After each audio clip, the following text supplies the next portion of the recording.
فرمایا کہ جو بندہ 2 تسبیح روزانہ سورۃ قل هو اللہ کی پڑھے گا، سب سے پہلا فائدہ ہے اللہ پاک 300 دروازے غضب کے اس سے بند کر دیں گے، قہر کے، دشمنی کے، انتقام کے، شر کے، دشمن کے۔ اللہ 300 دروازے اس سے بند کریں گے اس دن جس دن 200 دفعہ سورۃ اخلاص پڑھے گا، قل هو اللہ پڑھے گا۔ آپ چلتے پھرتے پڑھ لیں، حتیٰ کہ وضو نہیں ہے زبان پاک کے پڑھ سکتے ہیں۔ اس کے 9 فائدے بتا رہا ہوں، غور سے سنیے گا۔ 2 تسبیح سورۃ قل هو اللہ کی۔ دوسرا فائدہ فرمایا کہ جو بندہ 2 تسبیح روزانہ قل هو اللہ کی پڑھتا ہے، اللہ 300 رحمت کے دروازے اس پہ کھول دیتے ہیں۔ تیسرا فائدہ غور سے سننا، 300 رزق کے دروازے کھول کے اللہ اس سے غیب سے رزق عطا فرمائے، 300 رزق کے دروازے کھول۔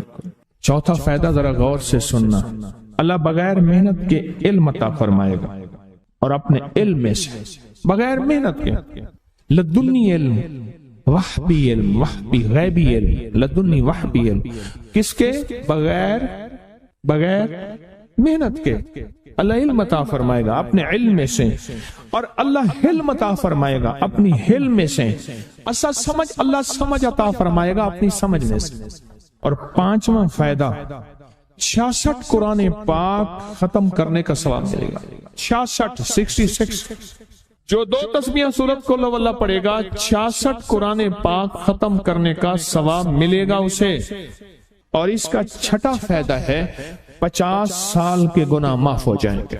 اور اس کا 7واں فائدہ، اللہ جنت میں 20 محل عطا فرمائیں گے، 20 بنگلے، 20 محل، اور ہر محل میں یاقوت، مرجان، زمرد، عقیق، اور ہر بنگلے کے محل کے 70,000 دروازے ہوں گے، اور اس میں 70,000 نعمتیں ہوں گے، اور اس میں 70,000 دسترخوان ہوں گے، اور یہ اس شخص کے لیے ہوگا جو صرف 2 تسبیح سورۃ قل هو اللہ پڑھے۔ اور 8واں فائدہ جو 2 تسبیح سورۃ قل هو اللہ پڑھے گا، سورۃ اخلاص پڑھے گا، 8واں فائدہ ہے 2000 رکعت نفل پڑھنے کا ثواب ملے گا۔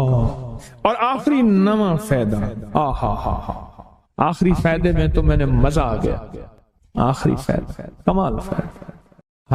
لحد میں جو مشکل کشا آ گیا، لحد میں جو مشکل، مجھے مرنے کا بھی مزہ آ گیا۔ سرانے جو بیٹھے تھے میری سرکار، نکیرین کو بھی حیا آ گئے۔ سرہانے جو بیٹھے تھے میری سرکار، نکیرین کو بھی حیا آ گیا۔ محمد محمد محمد محمد صلی اللہ علیہ وسلم، محمد محمد محمد محمد میں کہتا رہا، نور کے موتیوں کی لڑی بن گئی، آیتوں سے ملاتا رہا آیتیں، پھر جو دیکھا تو نعت نبی بن گئی۔ حسن جنت کو جب بھی سمیٹا گیا، مصطفیٰ کے نگر کی گلی بن گئی۔ حسن جنت کو جب بھی سمیٹا گیا، مصطفیٰ کے نگر کی گلی بن گئی۔ اب سنیں یہ سورۃ اخلاص کہاں کام دے گی؟ یہ قبر میں، یہ زندگی میں، فرمایا کب ایک حسین آدمی ہوگا، قبر میں ساتھی بن جائے گا، اس کو نکیرین کے سوالوں کے جواب دے گا، اور یہ بندہ ٹھاٹ سے ہوگا۔ جب سانس کچھ بحال ہوگا، سانس میں سانس آئے گا، پوچھے گا تو کون ہے؟ کہ یاد نہیں ہے، میں وہ قرآن ہوں جو تو پڑھتا تھا، تو مجھے نہیں بھولا، میں تجھے نہیں بھولا۔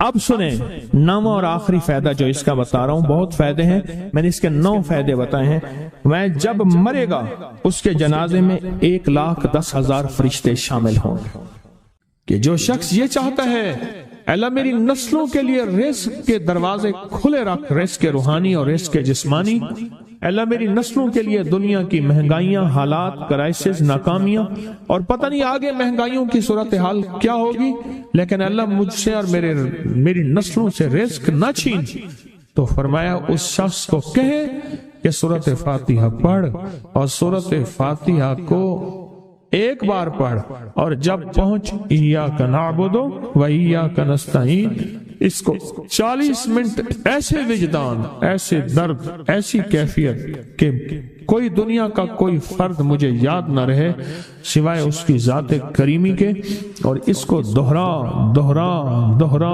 دہرا، اس کو دہرا، اور کہا کہ میں نے وہ پڑھنا شروع کر دیا۔ نے پڑھنا شروع کر دیا۔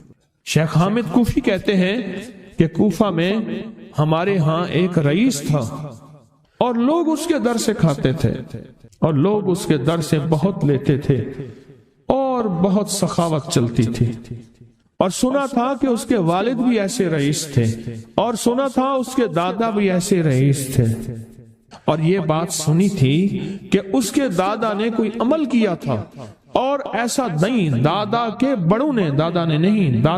بڑوں نے کوئی ایسا عمل کیا تھا جس میں اللہ سے نسلوں کے لیے رزق اور رزق کے خزانے منوائے تھے۔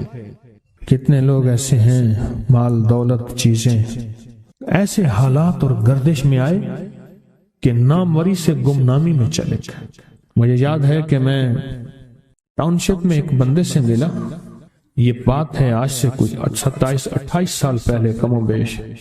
ایسے چھوٹا سا کمرہ تھا اور مختصر سی 2-3 کرسیاں، ایک ٹوٹی سی میز، اور کہا کہ میں لاہور میں میرا سکہ چلتا تھا، میرا نام یہ ہے، نام مناسب نہیں، رازداری زندگی کا پہلا حصہ ہے، اور میرا نام یہ ہے، اور میرا اپنا ذاتی جہاز تھا اور یہ مال تھا اور یہ چیز تھا، اور آج میرا حال یہ ہے کہ اگر میں دوائی لوں گا تو یہ بندہ پیسے دے گا جو ساتھ کھڑا تھا، میرے پاس دوا کے پیسے نہیں ہیں۔ مجھ سے ایک ہمارے مخلص ہیں، وہ کہنے لگے کہ میرے والد جن کے پاس جاب کرتے تھے ان کا بہت بڑا کاروبار تھا، انہوں نے اس دور میں 14,000 کی گاڑی لی تھی نئی، اور پھر 16,000 کی گاڑی لی، نئی گاڑی، کتنے کی؟ 16,000 کی گاڑی لی، 100 کا نوٹ بانٹتے تھے، صبح سے شام تک، شام سے صبح تک لوگ لین لگا کے لیتے تھے، اور جس دور میں 250 روپے کے 5 مرلے جگہ ملتی تھی، 250 فٹ جگہ ملتی تھی، نہ 125 فٹ، 125 جگہ ملتی، 5 مرلے 250 روپے کی، اور وہ بیچتے تھے۔ اور پھر ایک وقت ایسا آیا ہر چیز ختم ہو گئی۔ میرے پاس ایک ڈرائیور تھا، وہ کہنے لگا کہ میرے مالک ہیں جن کے پاس پہلے میں کام کرتا تھا، ان کے حالات آ گئے تو میں نے آپ کے پاس آپ کے ڈرائیوری کی، اگر رمضان میں کوئی بچا ہوا لنگر ہو وہ انہیں بلا لوں، آپ دے دیں گے؟ تو ہم رمضان میں مجمع آتا تو کوشش کی جاتی ہے کہ ان کو کھانا تازہ کھلایا جائے، تو میں نے کہا ٹھیک ہے، کہا کہ کچھ پیسے بھی ہو جائیں۔ کون ہے؟ کہا کہ فلاں لاہور کا، نہیں جانتے آپ؟ ہاں جانتا ہوں، اتنی بڑی سوسائٹی ہے بڑی مالداروں کی۔ کہا یہ 28 مربع جگہ انہی کی تھی، اور آج سے 40 سال پہلے انہوں نے یہ جگہ بیچی تھی، اور اتنے کروڑوں میں اتنے میں بیچی تھی، اب وہ ایک چھوٹے سے مکان میں رہتے ہیں، سب کچھ ختم ہو گیا ہے، سب کچھ ختم ہو گیا ہے، اور ان کے گھر کھانا نہیں ہوتا، اور آپ اگر کھانا دیں گے تو ان کے گھر میں 2-3 وقت اچھا گزر جائے گا۔ میں اپنی نسلوں کے لیے تونگری منوا لے، اپنی نسلوں کے لیے رزق منوا لے، اپنی نسلوں کے لیے وسعت منوا لے۔ تو کہے کہ مال بہت ہے اور نسلوں کے کام آئے گا، مال رکھنا جائز ہے، حلال جائز ہے، لیکن یہ شرط نہیں ہے کہ وہ رہے گا یا نہیں رہے گا۔ یہ میری ساتھ چوک ہے، یہاں کرتبہ چوک، یہاں 2 پلازے مجھے ایک بندے نے بتائے، اب اس کے نہیں ہیں، کہا یہ اور یہ اس بندے کا ہے، فلاں نام کے بندے کا، اور اس کا آج کچھ نہیں رہا۔ اب وہ جس کسائی سے گلبرگ میں ہے، یہاں لاہور میں، جس سے بہت منو گوشت آتا تھا اور بڑے بڑے رئیس دعوتیں پکتی تھی، چپ کر کے جاتا ہے اور وہ کچھ پیسے اس کی مٹھی میں ڈال دیتا ہے اور وہ اس سے زندگی کا گزر بسر ہوتا ہے۔ میں یہاں لاہور میں فیروز پور روڈ پہ ایک جگہ گیا تو انہوں نے وہ جگہ پہ کھڑے ہو کے دکھایا، وہ سامنے جو بنگلہ ہے، میں نے کہا وہ تو محل ہے، کہہ رہے یہ اس بندے کا ہے، اب ایک کمرہ اس کو ہم نے دیا ہوا ہے اور وہ بنگلہ وہ محل وہاں وہ کھڑکی اس طرف کی بند رکھتا ہے کہ میری نظر اس پہ نہ پڑے، وہ سب کچھ اس سے چھن گیا ہے۔ سنیں، یاد رکھیں، جو اللہ کے خزانوں سے ملتا ہے وہ تیری جیب سے جا نہیں سکتا، وہ دنیا کی جیبوں اور مالوں سے جو ملتا ہے وہ تیری جیب میں رہ نہیں سکتا۔ یہ جو عمل ہے نا نسلوں کے لیے رزق منوانا، برکت منوانا، نسلوں کے لیے رزق منوانا، نسلوں کے لیے برکت منوانا، یہ جو عمل ہے بس. اب میں نے آپ کو عرض کیا نا کہ آپ پوچھیں کتنا دن کریں گے، میں نے کہا دل خود بولے گا، من خود بولے گا، اندر خود بولے گا. میں نے آپ کو کچھ واقعات سنائے ہیں، بڑی بڑی ہستیوں کے واقعات، بڑی بڑی ہستیوں کے واقعات. یہ اس میں سعودی عرب مکہ مکرمہ میں ایک جگہ ہے، اس کا نام خالدیہ ہے سوسائٹی. میں وہاں ایک عرب سے ملا، شیخ ابو ترکی اسے کہتے تھے. تو اردو عربی تو مجھے آتی نہیں، بس تھوڑی بہت ایسے شدھ بدھ ہے. تو وہ تھوڑی ہی دیر میں کہتے تھے، ایسے اٹھتے تھے نا، کہتے تھے اللہم ایاک نعبد و ایاک نستعین. میری ان سے چند ملاقاتیں ہیں. بوڑھے تھے، بابے تھے، کہ ان کے بڑے آئے تھے، اصل میں خلافت عثمانیہ تھی تو ان کے بڑے ترکیہ سے آئے تھے، تو پھر مکے میں رہتے تو وہیں کے ہو گئے. ان کا جو خادم تھا وہ اردو بولنے والا تھا اور انڈیا کا تھا، اس سے میرا تعلق تھا. تو میں نے اس سے پوچھا، میں نے کہا تیرا جو ہے یہ بابا یہ کیوں پڑھتا ہے؟ یہ پتہ نہیں، میں پوچھ کیوں پڑھتا ہے؟ اس نے کہا جلالی بابا ہے تو کہے گا مجھ سے. میں نے کہا میرا کہے. اچھا وہ میرے اشارے دیکھ رہا تھا تو اس نے عربی سے پوچھا کیا کہتا ہے؟ اس نے ڈرتے ڈرتے کہا کہ جی آپ یہ کیوں پڑھتے ہیں؟ تو بڑا خوش ہو گیا، کہنے لگا پہلا بندہ ہے جس نے مجھ سے پوچھا، آج تو کسی نے پوچھا نہیں، پہلا بندہ ہے جس نے مجھے یہ پوچھا ہے. کہا جب ہم چھوٹے تھے ہمارے پاس بہت غربت تھی اور تنگ دستی تھی، تو میرے والد ہمیں بٹھا لیتے تھے اور ہم سورۃ فاتحہ پڑھتے تھے، اور جب پہنچتے تھے نا ایاک نعبد و ایاک نستعین پر، تو پھر اس کو میرے والد کہتے تھے دہراؤ، بہت زیادہ پڑھو، بہت زیادہ پڑھو، بہت زیادہ پڑھو، بہت زیادہ پڑھو. کام پڑھتے تھے، بہت زیادہ پڑھتے تھے، بہت زیادہ پڑھتے تھے. اور کہا میرے والد پھر دعا کرتاتے تھے اور ہم آمین کہتے تھے، اور میرے والد کہتے تھے چلو مبارک ہو، ہمیں جو ہے اللہ پاک وہ فلاں چیزیں، وہ حلاوے، وہ چیزیں کھلائیں گے. کہہ رہے ابے کو دیکھتے تھے، ابا جی ہمارے پاس تو پیٹ بھر کے روٹی نہیں ہے، آپ کہتے ہیں اللہ وہ کھلائے گا، وہ کھلائے گا. اور ابا ایسے خوش ہو جاتا تھا. کیوں؟ ابے کو یقین تھا کہ سورۃ فاتحہ اس کریم نے قبول کر لی اور میرا کام ہو گیا. وَمَن يَتَوَكَّلْ عَلَى اللَّهِ. ہاں میرے بندے، میری ذات پہ بھروسہ کر کے دیکھ، میرے قریب آ کے دیکھ، مجھ سے دوستی لگا کے دیکھ تو صحیح، پھر میں کر کے دکھاؤں گا. ہمارے یہاں ایک پیر صاحب تھے، میرے والد صاحب رحمۃ اللہ علیہ، ان کا باغ اور ہمارا باغ آپس میں اب بھی ایک ہی ہے، دیوار کے ساتھ دیوار ہے، بنے کے ساتھ بنے. تو وہ ان کے ہاں گئے تو ایک بابا جی جھاڑو دے رہے تھے، اور صبح شام کی روکی سوکی ملتی تھی، اور بس ہر وقت غلامی ہوتی تھی، ہر وقت غلامی ہوتی تھی. تو مجھے والد صاحب نے بتایا کہ میں اس بندے کو جانتا ہوں، اس نے اتنی مربع، اتنی ایکڑ، اتنی زمین جو ہے اٹھا کے ساری پیر صاحب کو دے دی، اور ساری زندگی پیر صاحب کے 2 وقت کی ایک سوکھی پوکی روٹی، آخر وہیں مر گیا اور اس کو کفن دے کے دفن. اسے پیر صاحب نے مجبور نہیں کیا، پیر صاحب نے مجبور نہیں کیا. دعاؤں کی طاقت ہے، دعائیں نسلوں کو کھلائیں گی، پلائیں گی. اور ایک تجربے کی بات بتاؤں، بڑوں کی بات ہے، بڑوں کی بات، دعاؤں کی برکت سے اللہ حلال طیب طاہر کھلائے گا. میرے پاس ایک صاحب ہے، کہنے لگا کاروبار کو زوال ہو رہا ہے.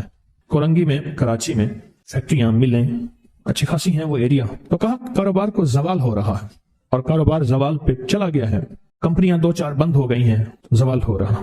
میں نے اللہ کا نام دیا، پھر ملے، کہا کچھ نہیں ہے. اچھا، میں نے کہا یہ اب پڑھیں آپ، اللہ پاک دکھائے گا. مجھے انہوں نے خود بتایا، میں ایسے کوئی سمندر ہے اس کے کنارے کھڑا ہوں. کہنے لگے کراچی کا سمندر. نہیں، کہاں ہے؟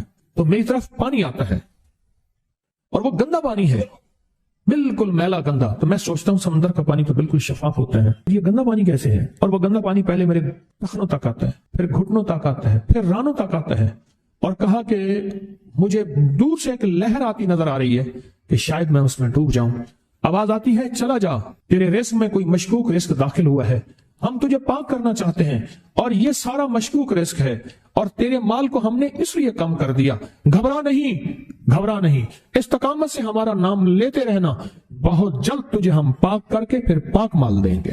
پاک کر کے، عجیب بات ہے، پاک کر کے پھر پاک طیب طاہر مال دیں گے، گھبرا نہیں، ہمارا نام لیتے رہنا، تو ہو کسی بھی حال میں، تو ہو کسی بھی حال میں، تو ہو کسی بھی حال میں، مولا سے لو لگائے جا، قدرت ذل جلال میں کیا نہیں گڑ گڑائے جا، چین سے بیٹھے گا اگر کام کے کیا رہیں گے پر، گونا نکل سکے گا مگر پنجرے میں پھڑ پھڑائے جا، بند ہے پنجرے میں نکل نہیں سکتا پر پھڑپھڑا تو صحیح، پھڑپھڑا تو صحیح، محنت تو کر، والذین جاہدوا فینا لنہدینہم سبلنا، ہماری راہوں میں محنت کر، ہمارے لیے اللہ کی طرف قدم اٹھا، ففروا الی اللہ، پھڑپھڑا تو صحیح۔ بہت خوش قسمت ہے جس کو اللہ نے اپنی ذات کا تعلق عطا کر دیا، بہت خوش قسمت ہے جس کو اللہ نے اپنے ساتھ باتیں کرنے کا راز و نیاز کا کوئی جذبہ دے دیا، جس کی زبان سارا دن ذکر میں، تسبیح میں، سجدوں میں، اپنی دنیا کے کاروبار بھی ہے لیکن دل اٹکا رہتا ہے کہ اب نماز کا وقت ہے، آج میرا ذکر نہیں ہوا، آج میں نے قرآن کی زیارت نہیں کی، ایک صفحہ، دو صفحے، ایک پارہ، دو پارے، خوش قسمت انسان ہے آپ بہت نصیبوں والے ہیں، آپ بہت نصیبوں والے، یقین جانیں دنیا کا خوش قسمت انسان وہ ہے، دنیا کا نصیب و بخت اور مقدر والا انسان وہ ہے دنیا کا جس کو اللہ پاک کہے تو ہو اور میرا نام ہو، بس وہ درود پاک کی شکل میں ہے، درود میں اللہ اور اس کے حبیب پہ سلام ہے، اللہم صلی علی یا صلی علی، اللہ کا نام پہلے آتا ہے، میرا درود ہے، کلمہ ہے، تسبیح ہے، کوئی ذکر ہے، مسنون دعائیں ہیں، بس میرا نام ہو اور تو ہو۔ بعض اوقات اللہ دنیا تھوڑی کر دیتا ہے، رزق تھوڑا کر دیتا ہے، لوگ تانے دیتے ہیں، صدیق اکبر رضی اللہ تعالی عنہ کو تانے دیتے تھے کہ تیرے پیر نے تجھے یہ دیا ہے، نعوذ باللہ، تجھے فقیر کر دیا، تجھے غریب کر دیا، اور تجھے ٹاٹ کے کپڑے اور سیاہ کر دیا، تانے دیں گے بعض اوقات، بعض لوگ بہت تانے دیں گے۔ میں نے ایک دفعہ مجھ سے کہنے لگے کہ مجھے دنیا بہت تانے دیتی ہے، تو میں نے کہا میرے ساتھ سودا کر لے، اگر زیادہ تھک گیا ہے، اب تک جو تسبیح ذکر کا نور ملا ہے وہ مجھے دے دے، میں اللہ سے کہتا ہوں کہ اللہ اس کو مال دولت دے دے، یہ سب چھین لے۔ کہا نہیں، یہ سب کچھ تو اس کے پاس بھی ہے جس کو کلمہ نصیب نہیں ہوا، یہی تو میرے پاس ہے، اگر یہ مجھ سے چھن گیا تو باقی میرے پاس بچے اور رہے گا کیا، بچے اور رہے گا کیا، بچے اور رہے گا کیا۔ آپ سارا دن بیٹھ کے اپنے بارے میں سوچا کریں کہ اللہ تُنے مجھے کن راہوں پہ لگا دیا، کن راستوں پہ لگا دیا۔ پیر خانے سارے اچھے ہیں، ہمارے دل میں سب کا احترام ہو، لیکن اللہ تو نے مجھے کون سے پیر خانے پہ لگا دیا جو مرشد اللہ سے مانگنا سکھاتا ہے، کہتا ہے اگر میں مر بھی جاؤں، اس دنیا سے رخصت ہو جاؤں، موت آخر ہے تو پریشان نہ ہونا، کہا کہ وہ ایک راہیں دے کر گیا ہے، انہی راہوں پہ چلنا ہے۔ ایک وقت تھا پیر صاحب تھے، تعویذ دیتے تھے، تھپکی دیتے تھے، دعا کر دیتے تھے، اللہ میرے کام بنا دیتا تھا، پیر گیا، دعا بھی گئی، تھپکی بھی گئی، تعویذ بھی گیا، نہیں پیر جائے، بس پیر کا رب تو ہے نا، فَأَيْنَ اللَّهُ، اللہ کہاں جائے گا، پیر کا رب تو ہے، اور اصل وہی ہے، کل من علیہا، ساری چیزوں کو فنا ہے، اسی کی ذات کو بقا ہے۔ اب کتنے خوش قسمت ہیں، اللہ نے مجھے اپنا نام نصیب کر دیا، اللہ نے مجھے اپنا نام نصیب کر۔ ایک صاحب میرے پاس آئے، کہنے لگے مجھ سے ذکر نہیں ہوتا، تسبیح نہیں ہوتی، کچھ نہیں ہوتا، میں ذکر کرنے لگتا ہوں گالیاں آ جاتی ہیں، میں ذکر کرنے لگتا ہوں میرے منہ پہ گالیاں آ جاتی ہیں۔ کہا کہ میں دیتا نہیں ہوں، پر منہ پہ زبان پہ گالی جاری ہو جاتی ہے، آپ لفظ پہ غور کیجئے، گالی جاری ہو جاتی ہے، میں دیتا نہیں ہوں، زبان پہ گالی جاری ہو جاتی ہے۔ تو ممکن ہے کہ میری زبان پہ ذکر ہو۔ تو میں نے اس سے پوچھا کہ کیا کرتے تھے، اس کا کوئی پیشہ ہے مناسب نہیں، والد کیا کرتا تھا، اس کا بھی پیشہ تھا، اس پیشے کا اثر، اس رزق کا اثر، اللہ نے اپنا نام چھین دیا۔ دولت ہے، سب کچھ ہے، مال ہے، دنیا میں ظاہری عزت ہے، پر اللہ نے اپنا نام، اپنے نام کی لذت، اپنے نام کی حلاوت چھین، اپنے نام کی حلاوت چھین۔ اسے کہا صرف اور صرف درود پاک پڑھ، بس صرف درود پاک، پھر نہیں پڑھ سکتا۔ میں نے کہا پڑھے گا انشاءاللہ۔ میں نے اسے عرض کیا کہ میرے سامنے 11 دفعہ بیٹھ کے درود پاک پڑھ، جو درود تجھے آتا ہے 11 دفعہ بیٹھ کے پڑھ، درود پاک پڑھ۔ اور 11 دفعہ پڑھا، اس کی زبان پہ نہیں آ رہا تھا، آتا تھا پر زبان پہ نہیں آ رہا تھا، اس نے پڑھا، اور اللہ کے نام کی برکت ہے۔ کیوں میں نے درود کیوں بتایا کہ اللہ کے نام کی برکت ہے کہ درود پاک وہ واحد عمل ہے، فرمایا اگر ریاکاری، دکھاوے کی نیت سے بھی پڑھو، اللہ کہتا ہے قبول ہے۔ دکھاوا، ریاکاری، لوگ مجھے نیک کہیں، لوگ واہ واہ کہیں، اللہ کے لیے نہیں کر رہا، حالانکہ یہ عبادت کبھی بھی اس کی بارگاہ میں قبول نہیں ہے، کبھی بھی قبول نہیں ہے جو اللہ کے لیے نہ کی جائے۔ پھر اللہ کہتا ہے نہیں، مجھے اپنے حبیب پہ درود اتنا پسند ہے کہ درود پڑھو اور جس حال میں پڑھو، حالانکہ مومن ریاکار تو ہو ہی نہیں سکتا، جس حال میں پڑھو میں قبول کروں گا۔ میں نے کہا میرے دل میں اللہ نے یہ بات ڈالی اسی وقت، اور یہ دلیل کے ساتھ ڈالی، میں نے اس کو درود بتایا، اور اللہ کا نظام دیکھیں، اس کی شان کریمی دیکھیں۔ پھر جو اس کی زبان پہ درود جاری ہوا، مجھ سے کہنے لگا کہ میں ہفتے میں 1.25 لاکھ کر لیتا ہوں، ہفتے میں 1.25 لاکھ کر لیتا ہوں۔ ایک دو اس نے مجھے عجیب خواب سنایا، کچھ خواب ایسے ہیں جو یاد رہتے ہیں. کہنے لگے میں دیکھا کہ پہاڑ ٹکڑے ٹکڑے ہو رہے ہیں، ہر چیز ٹوٹ رہی ہے، اور ایک شور ہے، کوئی گونج ہے، اس کی وجہ سے ہر چیز ختم ہو چکی. اور مجھے کسی نے کہا قیامت آ گئی ہے. پریشان ہوں، کہاں جاؤں؟ ان المفر کلا لا وزر الى ربک یومئذ المستقر. کہاں جاؤں؟ آخر کار کہا کہ میرے ساتھ ایک بندہ دوڑتا ہانپتا کامتا آیا اور وہ بھی پریشان تھا. میں نے کہا یہ بھی میں اتنا ہے. پوچھا کہاں؟ کہا قیامت آ گئی، کہاں جاؤں؟ بس ہم دونوں پھر ایک طرف دوڑ پڑے. آگے دیکھا تو ایک بہت بڑا ترازو ہے اور مجھے پکڑ کے کہا تیرا نام اعمال ہے، جلدی کر. کہا کہ میرے پاس ایک طرف پہاڑ کے پتھر کالے تھے اور اس میں کوئی کالے جانور تھے، اور کہا یہ سارا تیرا گناہ ہے، سب ہے. اور ایک طرف ترازو تھا، اس میں چند ذرے تھے اور کچھ بھی نہیں تھا. کہا یہ تیری نیکیاں ہیں. کہا میں نے سمجھا بس ختم ہو گیا. اللہ پاک جل شانہ کے فرشتے آگے بڑھے اور کچھ چیزیں اٹھا کے نا ایسے ترازو میں ڈالتے جا رہے تھے جو نظر نہیں آ رہی تھی، پر ایسے محسوس ہو رہا تھا کہ ان کے ڈالنے سے ترازو ایک دم ہلا ہے، کوئی وزنی چیز آئی ہے. ابھی بہت سارا باقی تھا کہ ترازو میرا جھک گیا اور میں جا تو کامیاب ہے. میں نے پوچھا یہ کون سا عمل ہے؟ کہا تو نے عشق اور جذبے کے ساتھ وہ جو درود پاک پڑھا تھا، یہ وہی عمل ہے. ہمیں قیامت کے دن بندہ جائے گا قبر میں، جب بندہ جائے گا تو وہ بندہ جو ہے پریشان ہوگا. تو اچانک ایک دروازہ کھلے گا، اس میں روشنی آئے گی اور ایک نیک جوان صالح خوبصورت اس کے ساتھ بیٹھے گا اور اس کے ہر سوال کا جواب دیا جاتا جائے گا، ہر سوال کا جواب. اور منکر نکیر چلے جائیں گے اور اس کی قبر میں جنت کی کھڑکیاں کھل جائیں گے، جنت کے دروازے کھل جائیں گے. پوچھے گا یہ کیا ہے؟ آپ کون ہیں؟ کہا وہ درود ہوں جو دنیا میں تو اٹھتے بیٹھتے سوتے جاگتے پڑھتا تھا. وہ درود تو دنیا میں مجھے نہیں بھولا تھا، آج میں تجھے نہیں بھول رہا. کبھی نہ سوچے ہیں کہ مجھے تسبیح سے، ذکر سے، درود سے، کلمے سے، سورت اخلاص سے اور اس دعا سے کچھ نہ ملا، کیونکہ آپ کو یہ کانوں میں ڈالنے والے بہت ملیں گے. کیا پایا؟ کیا ملا؟ فلاں کو تو یہ ملا، فلاں کو تو یہ ملا، تجھے کیا ملا؟ بہت ملیں گے. اور ایسے لوگ ملیں گے کہ جس کا گمان سے بالا تر ہے. ایسی دلیلوں کے ساتھ بات کریں گے، آپ کے قدم ڈگمگا جائیں گے، ہل جائے گا، اور انسان سوچنے لگ جائے گا کہ میں نے تسبیح خانے کا انتخاب غلط کیا ہے. یا پھر اپنے شیخ اور مرشد کے بارے میں وساوس اور بدگمانیوں کی بھار مار کر دے گا اور شیخ اور مرشد کی جاسوسی اور تعقب پہ لگا دے گا اور بدگمانیاں، شک بڑھ جائیں گے. اگر شک اور وسوسے بدگمانیاں بڑھ گئے ہیں تو سمجھ لے کچھ تھا تو چور آیا، اگر نہ تھا تو چور کہاں آتا. اب اپنے آپ کو یہیں سنبھالنے کی ضرورت.